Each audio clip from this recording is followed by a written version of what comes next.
Right, I want to introduce you, if you haven't already come across these things, I want to introduce you to this. Now this is colloquially known as wild garlic. It's not actually garlic, it's a member of the onion family.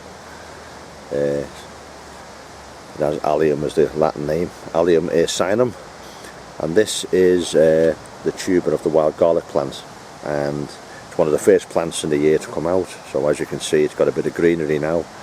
It is quite mild for January, and there's quite a few of these poking through. I'm at a spot now where I know there's lots of this growing, and I eat a lot of it.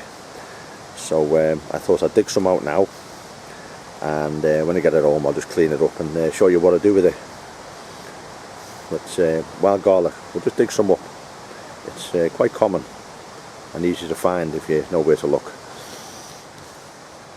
This is an old derelict site next to a former railway line, and I actually come here to dig worms for fishing.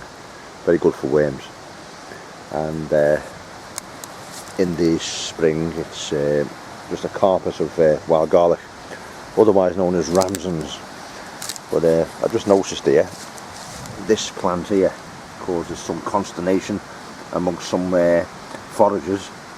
That's lords and ladies. It's actually quite a toxic plant, and it always grows in conjunction with wild garlic. Wild garlic's never far away if that grows. You'll know it from the summer. There's a spike with red berries right in the middle of it. Totally different from the ground. There's a small brown, round, knobbly bit as a sort of a tuber, a bulb. Whereas I've already shown you what the garlic looks like. But I'll dig one of those out now and just show you the difference.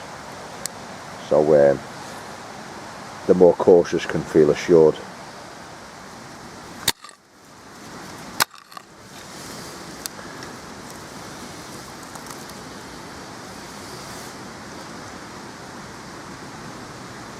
You can see there, totally different bulb, like a small brown tuber there.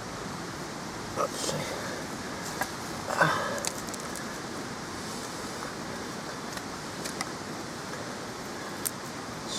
Put that one off. Same there. It's a bit muddy, that one. It looks nothing like a wild garlic, and so no way to confuse them. But I have come across a few people a bit nervous about them. But if you mistake that for a wild garlic, then really I don't think you should be foraging. And what I've got here is a nice little clump of wild garlic, ramsons, coming through the leaf litter there. It becomes very obvious in January. It's very prominent in February. It's in full leaf by March. So I'll just dig this out and see what it looks like. I expect these tubers to be quite on the large side, about finger sized, and they're the size I want. They're ideal for me going in the freezer. Let's see. It's a bit stony, this ground, so see what comes up.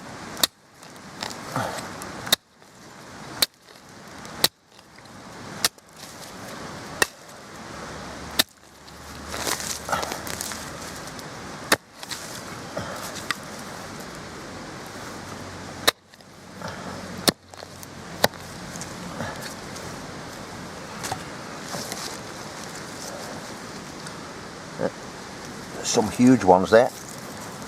I'll just pull these apart, and nice ones, perfect size for what I want. Look at that, excellent.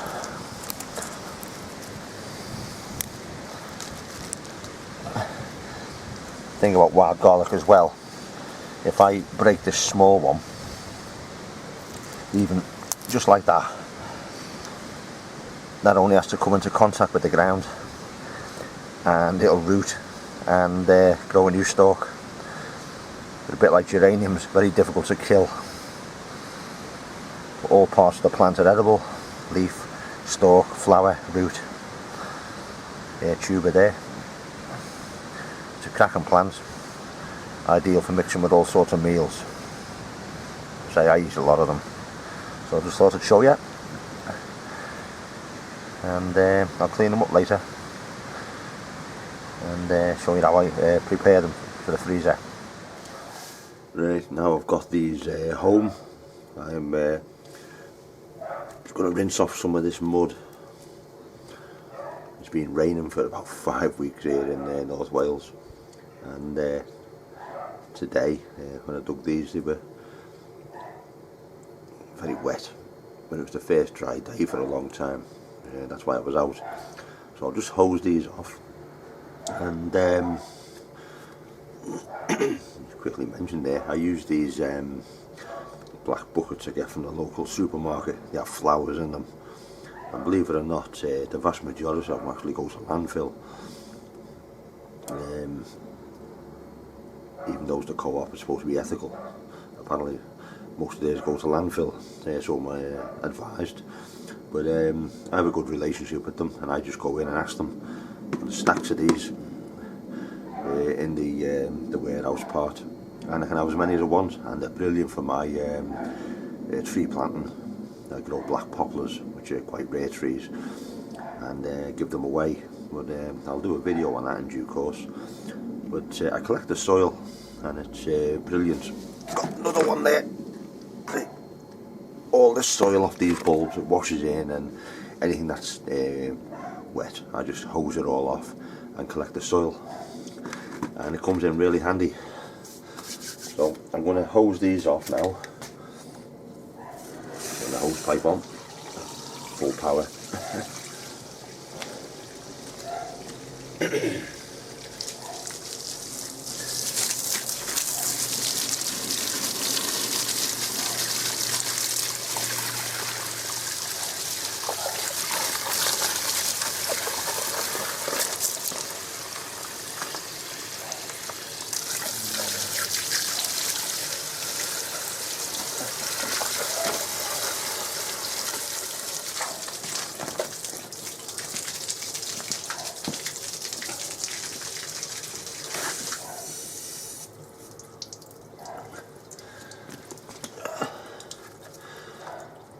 That's good enough. Just take the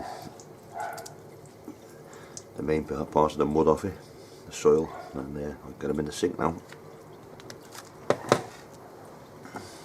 Right. Quick demo about this garlic here. I'll let these dry off now for a few hours, and I'll put that there. That's what they look like after a bit of a wash. I took the stalks off there. They were edible, by the way. And it's dead simple.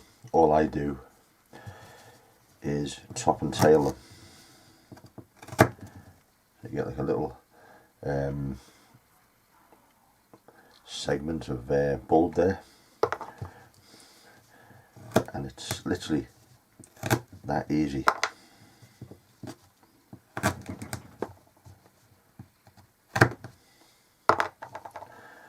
Nice size one there.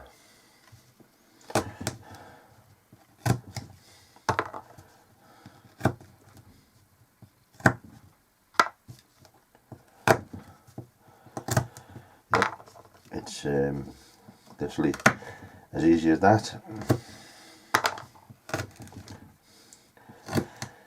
Incidentally, these bits of root, if you put them in your garden, they would grow.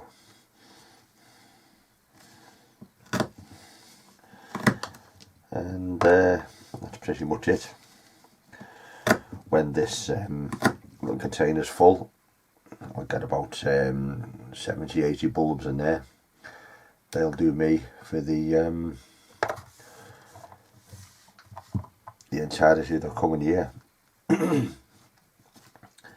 And they're brilliant for all sorts of meals. And I'll just put that there. You can quite literally grate these, chop them up small, squash them, pulverise them, put them in a food blender. There's many different ways of using them and actually including them in meals. So brilliant free food. So I'll just carry on now, and I'll get these all into the freezer.